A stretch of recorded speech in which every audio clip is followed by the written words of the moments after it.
the big rhubarb, or whatever you'd call it, where the president's speech the other night was interrupted by a congressman shouting out, "It's a lie, you're lying," or whatever it was he said, or however he said it.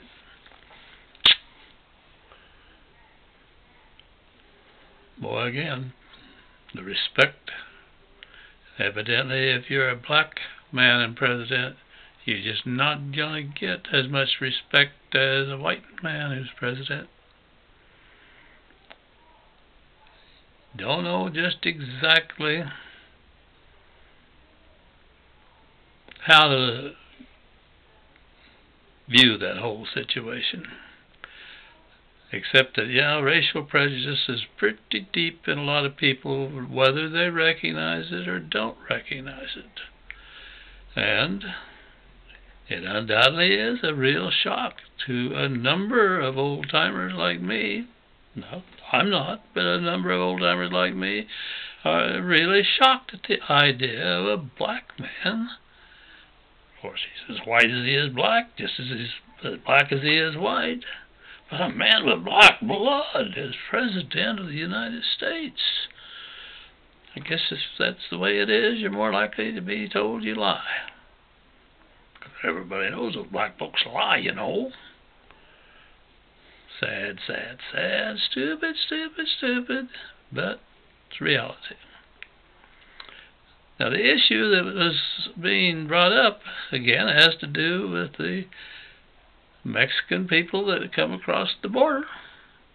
As I've said before, you can close that border in a month or two if you stop hiring illegals.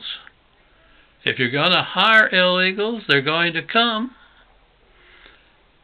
My guess is that most of the illegals pay into Social Security, not under their name, under whatever name that the hirer comes up with to put it in there. Maybe some of them even, it is under their name. Be nice if that was true. But the one thing for sure,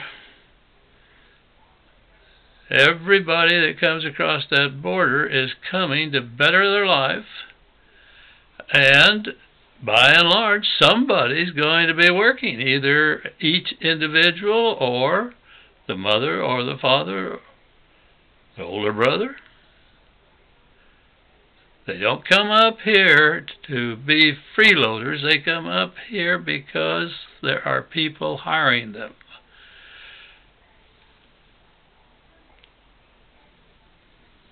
I mentioned earlier that while I was in Wichita, I was talking to a man that was helping to build a huge building in Wichita, and he commented about the fact that he was aware that several of the people that worked on the same project that he worked on were undoubtedly Mexicans, and some of them, based on their lack of English and their, I guess you'd call it, ignorance of the ways of the world in America, he's pretty sure a bunch of them were illegal.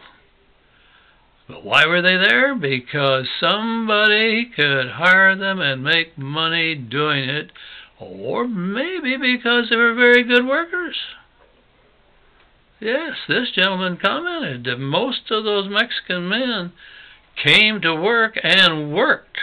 They didn't look for a way to half work. They knew that you better produce or you're not going to be there. Good workers.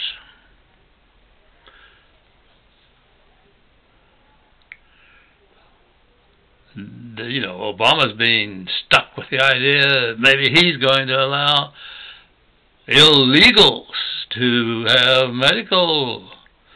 Well, I can tell you for sure, under Bush the first, Bush the second, Bill Clinton, unless I've been totally misinformed, we have had plenty of illegals getting medical service if they come in and their life is in danger, a baby's about to be born or whatever. I'm not saying it's right, I'm just saying it's there. And not because of Mr. Obama, but because of values, because of human compassion, because of maybe a whole lot of doctors still take the oath that they're there to serve mankind and to meet the needs of those that have a need.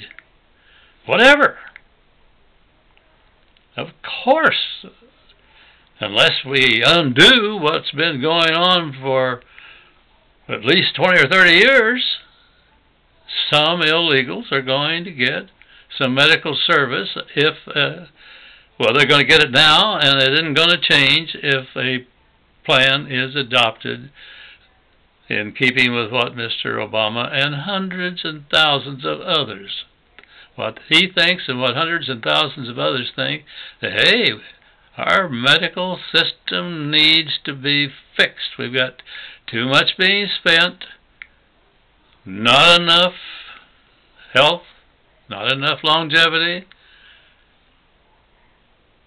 not enough people actually being served by the medical professions, the doctors, the hospitals, the dentists, etc. And we could fix it. Will the plan be perfect? Show me a plan that's perfect on anything. Just like show me a perfect human being. The good book says we all fall short, and I believe it's reasonable to assume that since we fall short, the plans we make fall short too, whether we are making them as an individual, a family, or a nation.